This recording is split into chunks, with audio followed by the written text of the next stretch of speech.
You've probably heard startup people say things like seed round, Series A, Series B, Series C. It sounds like an alphabet soup, right? But in reality, it's just the story of how a startup raises money as it grows.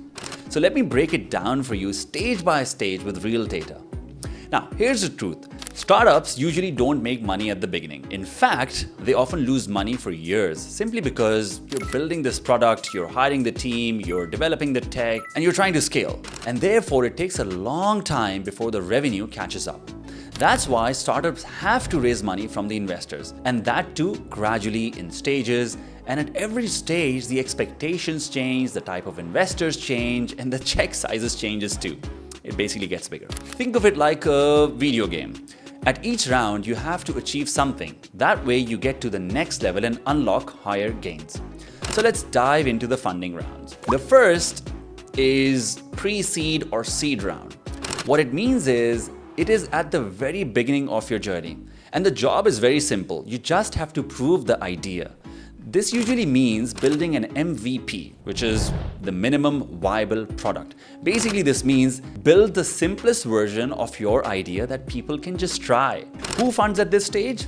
You would find founders funding from their own money. You would find friends and family, angel investors. Angel investors are basically wealthy individuals who believe in your business and give you a little check to basically build this idea of yours.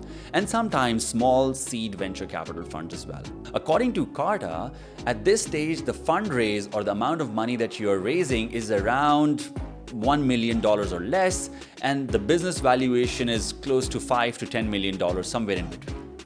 Now, once you have built this MVP and now it is, growing and people are using it, and now you're approaching your Series A round, which is the next funding round. Before you can approach the investors for Series A funding, what you've done is that you've proven the idea, you have the MVP in your hand, and now you've started getting traction with some real users, maybe some people who are paying for your product. At this stage, the investors really want to see product market fit. What it means is, in simple words, people don't just try your product, but they love it. They keep using it and they're willing to pay for it. Now, at this stage, who's funding your business? You'd find a lot of early stage venture capital firms funding your business. What are venture capital? Think of these as professional investors who pool money from others and invest in young startups. At this stage, we are talking about something like, in terms of the raise, you're talking about funding values of around $10 million or so at an approximate valuation of, somewhere between $30 to $50 million of the company value. For example, when Airbnb raised its Series A in 2010, it had few thousand property hosts on the platform, but still, it had to prove that renting a stranger's home could really be a business. And that $7 million of Seed A round gave them the runway to expand beyond an idea into a global company. But let's be honest.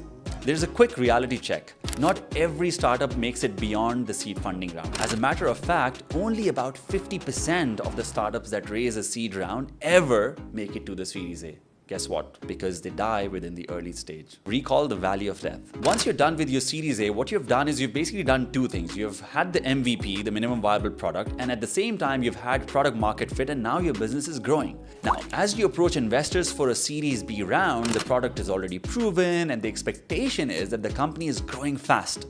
Investors at this stage want to see you scale fast. More customers, more revenue, bigger teams, more growth. And at this stage, who's funding your business? Generally, you would find larger VC firms, VC being venture capital firms, and sometimes even corporates funding your business at this stage. At this stage, we are talking about around, somewhere less than $50 million of investment value at a, close to $100 million of valuation. Again, these are, there could be a broad range of these things, but these are the general ranges that I'm talking about. In real life example, for example, Facebook Series B in 2006, they had nailed the product with college students, but the big question was, could it scale beyond campuses? That $27.5 million Series B round gave them the firepower to grow globally, and the rest, of course, is history. Now, beyond Series B, there is Series C, D, E, F, and beyond. All of these rounds are called the late stage funding rounds. At this stage, you're already proven, the business model works, the growth is strong, and the expectation at this stage is to scale and dominate. which could mean a few things, like the expectation would be that your business should expand internationally, it should add new product lines, and maybe even acquire competitors through M&A. The people who would fund your business at this stage would be a lot of late-stage VCs. You would find private equity coming into play, and even sometimes sovereign wealth funds. I mean, this is something that we see very often in Saudi. At this stage, you're talking about a raise of more than $50 million funding, and the valuations could be anything. It could be a couple of hundreds of millions of dollars to even $1 billion. Let's talk about a real-life example of Spotify.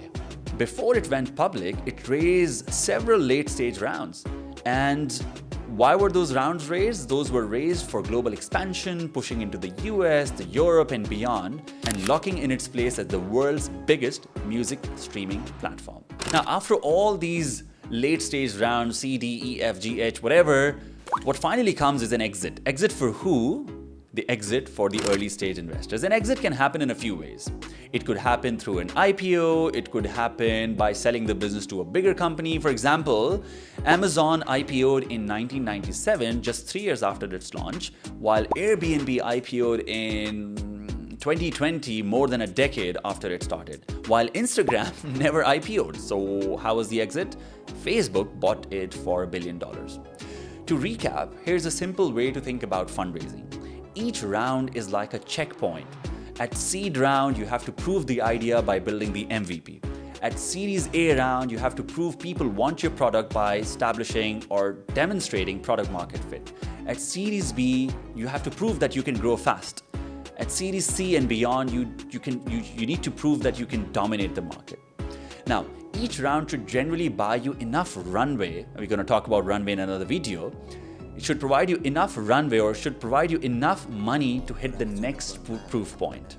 The amount of money that you raise should not be less than 12 to 18 months of runway, so that it gives you enough time to do what you actually aim to do in that period with that funding. And at the same time, you shouldn't raise too little, because otherwise you would risk running out of cash too soon. So while you shouldn't raise too little, but at the same time, you shouldn't raise a lot too early as well. Otherwise, you'll give away too much ownership cheap to the new investors coming in. Now, so next time when you hear things like seed funding, Series A, etc., you'll know exactly what they mean. Follow me for more. In the next video, I'll explain what are different types of funding instruments startups use, like equities, safes, and convertible notes.